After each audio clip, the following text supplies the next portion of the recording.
Alright, what's going on guys, it's your boy Zilchi and welcome back to another solo leveling Arise video. In this video right here, we're going to be taking a look at Sung Jinwoo's best build. I've done so many videos on this, but since it's a new season or a new update, I always like to come out with these videos to see if anything changes, if it's still the best way to build him and stuff like that. So we're going to go ahead and take a look at that. First of all, this outfit, I'm going to say it every video, this outfit is sick, okay? It's so insane. But yeah, I'm gonna go ahead, we're gonna take a look at that. If you guys have been enjoying the most recent videos that I have been uploading as well, please be sure to hit that like button, comment, share, and subscribe, and let me know in the comments if there's anything else I could improve on as a content creator. I'm trying to grow almost at 10k subs, which I really do appreciate you guys so much. We're almost there. But yeah, let me know in the comments if quality of the mic and everything is good, if I sound good and stuff like that. So yeah, let's just hop straight into it. All right, so here we go. Here we are over at the Sung Jinwoo section where you can see all of his build and stats and everything like that. As you can see, I didn't change anything. The best build is still to go full strength. Again, first starting off, I think people should go a little bit perception. I think over time you're still going to want to go into full strength, and that's because of the penalty system. Honestly, the penalty system is the only reason why none of the other stats matter besides strength. If they get rid of that, then you're going to see other builds, but until then, full strength is still his best build. When it comes to the artifacts as well, we're going to take a look at that. And they now introduced a system, or they introduced something new where the blessing stones are now giving you power, right? So you can see that, right? So get rid of these. Blessing stones are giving you a decent size or a decent amount of power here. So technically, if these weren't giving me any power, I'd be at 184,000 power, total power for my Sung Jinwoo here. That's with the weapons as well and stuff like that. I think my highest power would be like 190 or 188, so that's with the book, because I get the overall dupes. So obviously dupes help you a lot in getting your overall power, and it's a part of your overall build for Sung Jinwoo, right? So I do suggest use your best weapons when you're using Sung Jinwoo, unless the stage calls for it. So like the battlefield of trials floors, there's stages that don't need any, like I'm talking about like the original, like the regular, not the hunt, not the one that's underneath that's timed, like the 20-day one. About the regular ones where you can just use whichever weapon you want. Westwind, okay, that's all I can say. Westwind is probably your best friend. Everyone has the Westwind. Every free-to-play player has Westwind, probably maxed out, to be honest with you. But yeah, Westwind is obviously going to help you a lot. It has the, since you're going to have it A10, it's the hardest hitting weapon in the game, thanks to the crit rate and the crit hit damage that you get, and its ability. They nerfed it and it's still ridiculously overpowered, right? So go ahead, use that if you can. When it comes to the SSR weapons, you want to pair it up with either this one right here, or you want to use the plum flower sword, so you can go ahead and do as much damage as you possibly can with the crit from the Westwind, because it just does so much damage, guys. It's not even funny. At first, when you first try it out, it's like, oh, this doesn't do that much damage. But then when you really look at the numbers that it's giving you, you're like, wait a second, this is ridiculous. So yeah, Westwind, very good weapon to get into your build, into your playstyle for Sung Jinwoo, because you're probably going to use it the most out of a lot of these things to beat a lot of these stages that are just impossible to beat sometimes, right? So use that if you can. Again, we have full strength, 589 into that, so that's what you get at level 85, 589 stat points. You put all of that into full strength. There's people out there putting it into intelligence. I'm gonna be real with you guys, do not do that, okay? I've been saying that since the first time that we made a video on this, and then there's this one guy that was arguing with me in the comments saying, oh, I don't know what I'm talking about, and look at me now, okay? I'm just saying the intelligence stat right now is just not that good, right? It's just not that good, because you have things like your blessing stones, your artifacts, your what else? I guess just those two, right, that allow you to utilize the shadows and your skills more often. Like there's blessing stones that shorten the skill cooldown, right? Obviously if you have it in intelligence, it's going to be a lot shorter, but it's not necessary. But yeah, there you go. Intelligence, useless stat. Perception, you get that from your weapons. Agility, you get that from your artifacts. And the vitality, you also get from weapons and artifacts. So the only stat that really matters right now is the strength, and it's all because of the penalty system. If you're below red, you're not going to get any crit. I'm going to be honest with you, it's going to be minuscule levels of crits that you're getting here. But strength, there's no cap on that, right? So you're getting your full strength, your full attack once you have all your stats in your strength, or all your points in your strength attack here.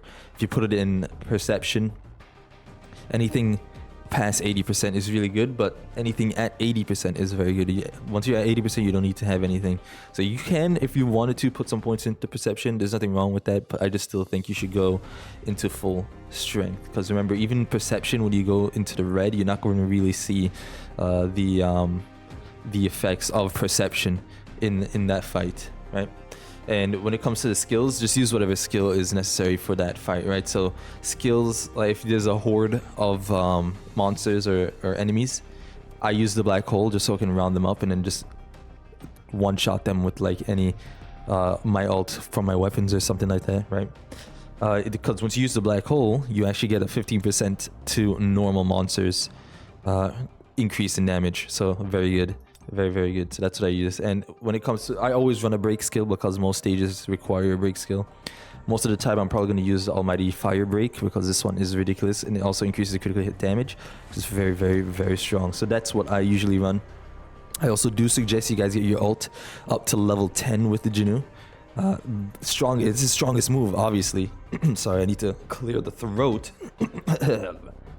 Excuse me.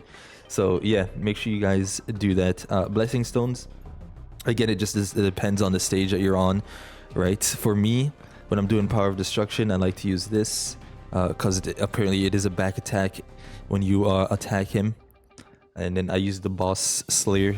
For most parts, I'm gonna say for most parts of these or most times, the most I'm using are this one right here, double-edged sword, because it gives you a 3% increase for 10 seconds when your attack hits. And then I'm using the boss slayer because obviously you're fighting bosses, so you get your attack increased by 12% when you're fighting the bosses, right? But you have to be a good player because your dash increases by 20% as well, the cooldown. And that is actually, it is noticeable. I'm not gonna lie, it is noticeable. The third one I like to use is pulverize, because again, most of these bosses you have to break them, so you get that break effect increased by 30%, right? The damage as well, so very good. And for the last lot, I usually just run whatever, to be honest with you. I either run this, the weakness detection, because it says your damage dealt to targets that have elemental weakness increases by 12%, or I'd run the bloodlust here, or even this, because it increases my crit hit rate for 3%. You guys know JINWOO crit hit rate, crit hit damage, very, very, very strong pair right there, I'm not gonna lie. So let's quickly just add these back here. You guys see the total power going up and up. So if I add this, I should probably be at like 190 something, 199, almost 200k. So there you have it. That is the build on this side for Sung JINWOO that you want to be using for him, right? He's so sick. He's so sick. All right, now we're gonna go to the artifacts, right? So for the artifact section, I still have on my full curse piece set. I've been getting a little bit more lucky now with the sets that I'm actually pulling, but I'm still having terrible luck. Right now, technically, if I had amazing luck, my Sung JINWOO should be at least 35,000 attack. But because my luck is absolutely awful, this is the best that we can do right now. So the stats that you obviously want to hunt for, again, is the ones that you don't have on this screen right here, right? So you want agility and you want vitality from this, right? So the first stat here, we have crit hit rate, we have attack percent, and additional attack. This is a perfect set right here. This one right here, this is a perfect headpiece. Honestly, I think maybe the attack percent would be better on the top than the additional attack down here would be better, right? Because the attack percent goes all the way up to 20%. I think even down here it could go down to 20%, but at least at the top, you know, it's guaranteed to go up to 20%, whereas the additional attack could have gotten the +1 and the +2 and then the +3, right? So I think overall attack percent would be better at the top right there. So if you guys can get that, go ahead and just work on that one. But for now, this one is perfect for me right now, right? So this piece right here, I have attack percent +3 on this. I got very lucky with the +3 right there. Unfortunately, it didn't come with any crit rate or anything like that, but it doesn't matter because I'm still at the 50% crit rate. We're gonna go ahead and show you guys the thing afterwards. So we have additional attack, crit hit rate +3. I wished it had like a attack percent somewhere in there as well. It does not, unfortunately, but it is what it is. The boots, We got lucky with this one. Attack +3, additional attack, and crit hit damage. Before, my crit hit damage was absolutely awful, but now it's decent. It's decent, right? We're at 172 for my attack crit hit damage percentage. So we'll go ahead, and again, I'm going to show you guys all the stats on that screen in a second as well. On the right side, what you want to look for is the crit hit damage. Still the same as always. So we have crit hit damage +1 here. We have additional attack +2. So you want obviously attack and crit hit damage, and if you can get attack %, that would be very good. JINWOO is a dark character, so you want to give him the dark damage bracelet, so that way he does his max potential when you're using these dark weapons as well. So we have attack % +2 here, very good. If that was a +3, that'd be great, I'm not gonna lie. Or if I could get attack a +1 on the crit hit damage, that would also be good instead of damage reduction. Like, who wants that? That's terrible. On this, we have attack %. Like, this is what I was saying, right? So I think overall his better stat is attack %, and then you'd want the additional attack on the bottom section, or as a substat, so that way you could get utilize or maximize it better, right? On this piece, we have attack %, additional attack, and additional defense. Honestly, for this piece right here, I would rather a +2 on the attack % and a +1 on the attack, additional attack, but I did not get that, and I also don't have a good gold piece that could get me that. So this is the best I can do in terms of what we're doing with the artifacts. So again, full curse piece set is what I have. Eventually, I think I'm going to switch it out. I think I'm going to run full curse piece set, and if I have a very good expert set, we're gonna go ahead and use that. Also, don't mind this, we're actually gonna make a video on this set for Mirai in a second, or well, today actually, but it's gonna come out a little later. So yeah, but back to what I was saying, with JINWOO, I'm thinking about using the expert set here. For him, we could do the level 70s, or I'm using the level 75s if I can, right? But right now, the level 70s here, this one is actually not bad at all, right? This one is not bad at all. But we have a level 75 ring, so I think this is what I'm actually going to end up using.